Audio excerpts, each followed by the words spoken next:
Kumusta? Naisip nyo na ba kung paano ba talaga inaayos ang isang bagay na parang tuluyan ng nasira?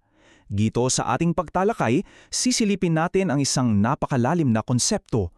Paano nga ba naibalik ang nasirang ugnayan sa pagitan ng tao at ng Diyos? Ating aalamin ang ideya ng pagtubos base sa mga tekstong ating pinag-aaralan. Okay, umpisahan natin sa pinakaugat ng lahat.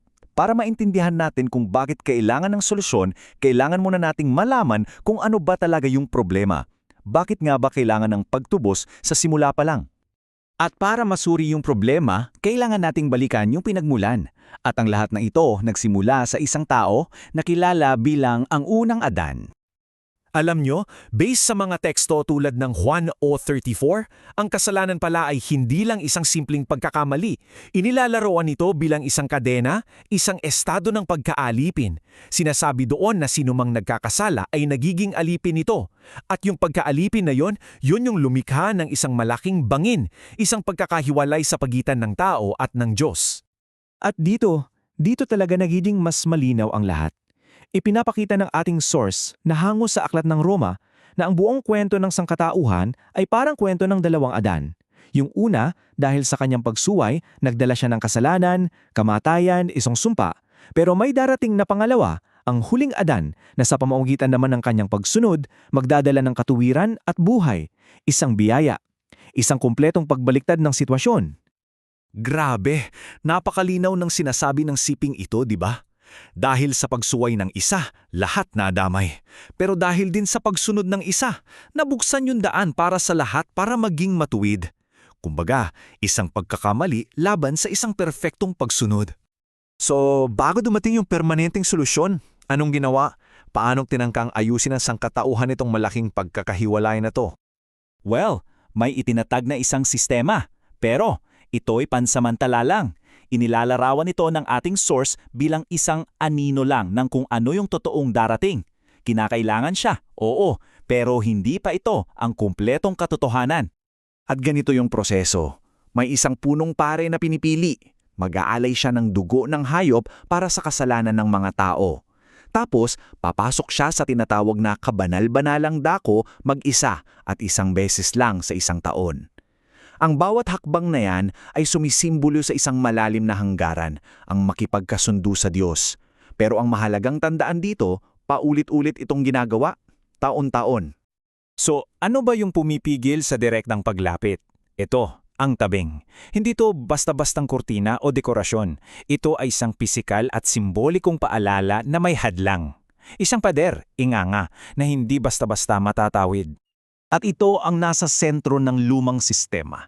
Malinaw na sinasabi, kung walang pagbubuhos ng dugo, walang kapatawaran. Dugo ang kabayaran. Pero may isang malaking problema.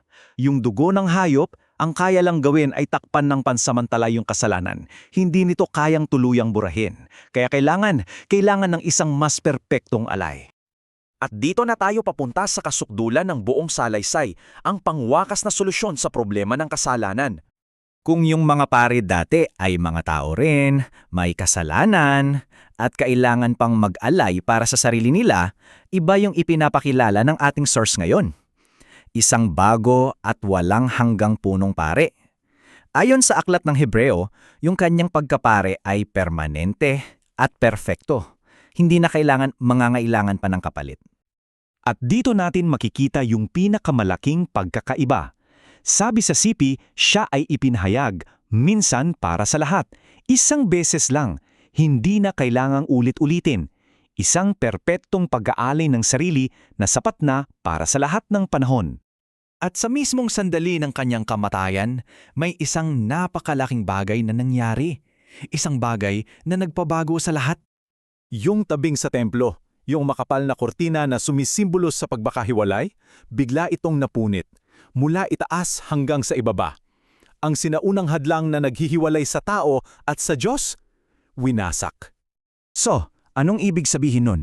Ayon sa ating source, yung punit na tabing ay sumisimbolo mismo sa katawan ni Kristo at sa pagkapunit nito, isang bago at buhay na daan ang nabuksan, isang direktang daan para sa kahit sino na makalapit sa Diyos. Wala nang harang, wala nang kurtina.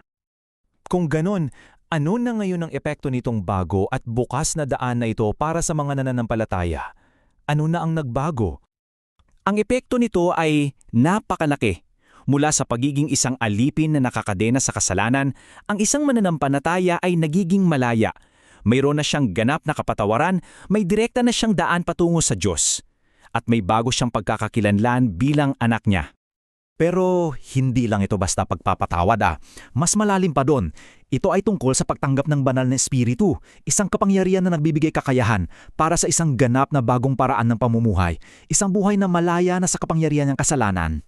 At sa puso ng lahat ng ito, naroon yung katiyakan ng kapatawaran. Gaya ng sinasabi dito, ang mga kasalanan ay pinatawad na. Past tense. Tapos na. Ito'y isang bagay na natapos na, hindi isang bagay na kailangan mo pang pagsikapan para makuha. At teka, hindi lang pala ito para sa atin bilang mga individual. Sinasabi ng ating source na mas malawak pa pala ang sakop nito. Ang krus ay hindi lang para iligtas ang tao, kundi para isaayos at ipanumbalik ang buong sanglika. Ito ang katuparan ng isang plano na nagsimula pa bago pa man likhain ang mundo. At yan yung napakagandang tanong na iniiwan sa atin ng ating pinag-aralan. Ang krus ba ay para lang sa kaligtasan natin? O ito ba ang mismong katuparan ng buong kwento ng paglikha? Isang bagay na sulit pagnilayan.